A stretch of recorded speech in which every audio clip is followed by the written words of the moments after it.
जरूरत है। मलाकी 2 उसकी 14 से 16 में लिखा, इसलिए क्योंकि यहोवा तेरी और तेरी उस जवानी की संगनी और ब्याही हुई स्त्री के बीच साक्षी हुआ था, जिससे तूने विश्वासघात किया है।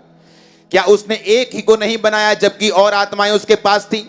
और एक ही को क्यों बनाया? इसलिए कि वह परमेश्वर के योग्य संतान चाहता है। इसलिए तुम अपनी आत्मा के विषय में चौकस रहो, तुम में से कोई भी अपनी जवानी की स्त्री के साथ विश्वासघात ना करे, क्योंकि इस्राएल का परमेश्वर यहोवा यो कहता है, मैं स्त्री त्याग से घृणा करता हूं, उसको भी जो अपने आप को उपद्रव से ढांपता है। इसलिए अपनी आत्मा के विषय में चौकस रहो, विश्वासघात मत करो, सेनाओं के यहोवा का यही वचन है। मैं आपको इस वचन से एक बात समझाना चाहता हूं, क्यों परमेश्वर ने अपने वचनों को लिखा है। यहां परमेश्वर ने लिखा कि जब मैंने आदम को बनाया और उसके लिए जब मैं हवा को, औरत को बनाने लगा, परमेश्वर कहता है, क्या और आत्माएं मेरे पास ना थी? थी कि नहीं थी? बताओ, सो गए हो क्या? थी कि नहीं? हां या ना? ऊंची आवाज में बोलो, ऊंची आवाज में, थी कि नहीं?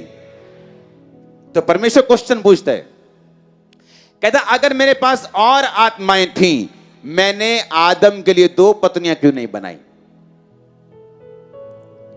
जितने हेल्पर हो उतना अच्छा है, हां कि नहीं? पर उसने एक ही दिया।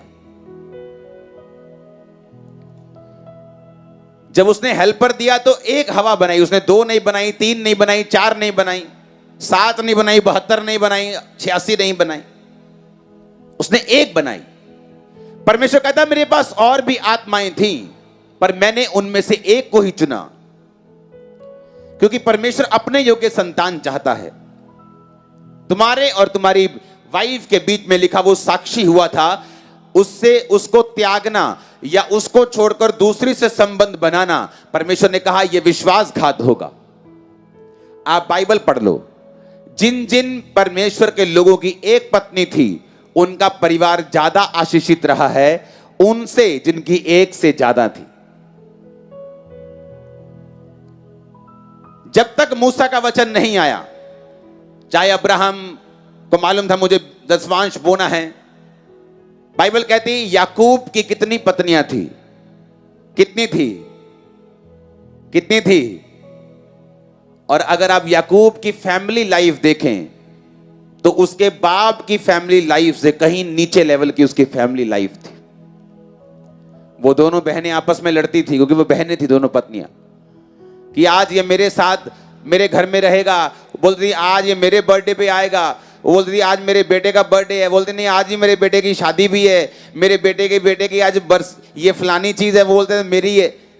याकूब इसी चक्कर में रहा, उसकी फैमिली लाइफ कभी ब्लेस नहीं रही।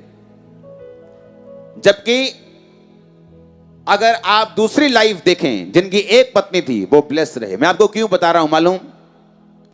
जब भी परमेश्वर आपको कोई वर्ड देता है, मैं आपको यह प्रूफ करना चाहता हूं, उसमें मानने वाले का फायदा है, परमेश्वर का फायदा है, नुकसान नहीं। अगर परमेश्वर यह आपसे कहता है, उसमें आपका फायदा है। नए नियम में पौलुस कहता है जो अध्यक्ष बनना चाहता है वो उस एक ही पत्नी का पति हो, जो सेवा करना चाहता है वो एक ही पत्नी का पति हो। अगर आप राजाओं की जिंदगी देखें तो मैं आपको दावे से कह सकता हूं कि रियल अटैचमेंट किसी वाइफ के साथ उसकी नहीं हो सकती अगर उसकी 70 पत्नियां हैं तो। पॉलिटिक्स चलती होगी दिन रात, जिस तरह सुलेमान की लाइफ में चलती थी। सुलेमान का सौतेला भाई बोलता था मुझे राजा बनना है, उसकी मां जो वो भी राजा की बेटी थी, वो भी अलग अलग प्लान करती थी।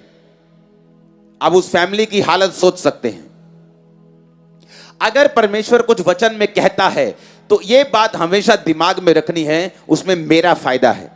वो मुझे इजी करना चाहता है, वो मुझे ब्लेस देखना चाहता है, मुझे ट्रबल फ्री देखना चाहता है, वो मुझे स्ट्रेस फ्री देखना चाहता है, वो मुझसे प्यार करता है, वो मेरी चिंता करता है।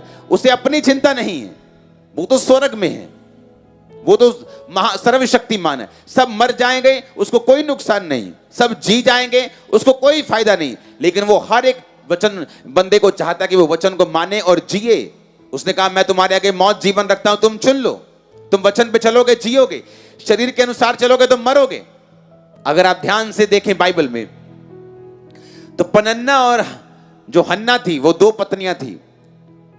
हन्ना के बेटा नहीं था और पनीन्ना के बच्चे थे। हन्ना इसलिए उदास नहीं थी कि उसके बच्चा नहीं है, इसलिए वो रोटी नहीं खाती थी, इसीलिए वो निराश रहती थी, दुखी, इसलिए नहीं। इससे ज्यादा उसे इस बात की चिढ़ थी कि उसकी सौतन उसे ताने मारती थी। जिस फैमिली में परमेश्वर का ऑर्डर फॉलो नहीं होता, वो फैमिली हमेशा ट्रबल में रहती है।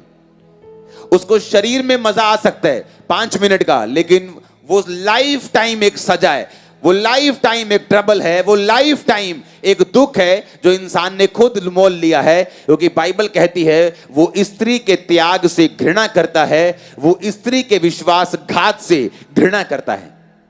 मैं जानता हूं आपकी लाइफ सेम नहीं रहेगी। मैं जानता हूं बहुत से लोगों की लाइफ जिसे शैतान कुंडी में फंसाने वाला था, आज उसकी कुंडी जल के नाश होगी, वो शर्मिंदा होकर वापस जाएगा। आमीन। ऊंचा चाहिए चर्च मेरे को यीशु मसीह के नाम में। हालेलुया। आज से आप एक वायदा करेंगे, जो कुछ आप पढ़ेंगे आज से आप इस मेंटालिटी के साथ पढ़ेंगे, इस सोच के साथ पढ़ेंगे कि जो कुछ मैं पढ़ रहा हूं उसमें मेरा फायदा है। जिस डिपार्टमेंट में, जिस आपके बिजनेस में, जिस आपके वर्क में आपकी वाइफ, आपकी बहन, आपकी मां आपके साथ होगी, वो कहीं अधिक फलदायक होगा। उसने आपको एक हेल्पर दिया है। वाइफ सिर्फ पोछे मारने के लिए घर में नहीं है, पर इसका मतलब ये नहीं पोछे ना मारे, लेकिन परमेश्वर ने उसको आपको एक हेल्पर के रूप में दिया है। अगर आप उसको समझेंगे कि मुझे विश्वासघात नहीं करना और परमेश्वर के प्लान को आगे रख के चलना है, आप देखेंगे क्या होता है आपके घर में। चर्च आने से ऐसा क्या होता है कि आपने कई टेस्टिमनीज मैंने सुनी है कि मैं चर्च में आया, मेरा डिवोर्स कैंसिल हो गया, मेरी वाइफ मेरे पास है, हमारे बच्चे हो गए। ऐसा क्या हो गया? चर्च आने से आपको वचन पता चलता है, आपको प्रभु की मर्जी पता चलती। मैंने घरों में लोगों को घर तोड़ते हुए देखा है, मां को बेटी का घर तोड़ते हुए देखा। हर टाइम फोन पे की बनाया आज, और टिंडे बनाए, इतने तो चिकन बनाया। वही वाइफ को घूर के दे, हस्बैंड को घूर के देख रही होती कि ले भी चिकन लेके आकर आज, और कल चिकन बना था घर में, और उनके घर से 4 दिन से टिंडे बन रहे हैं। आप मेरी बात समझ रहे कि नहीं?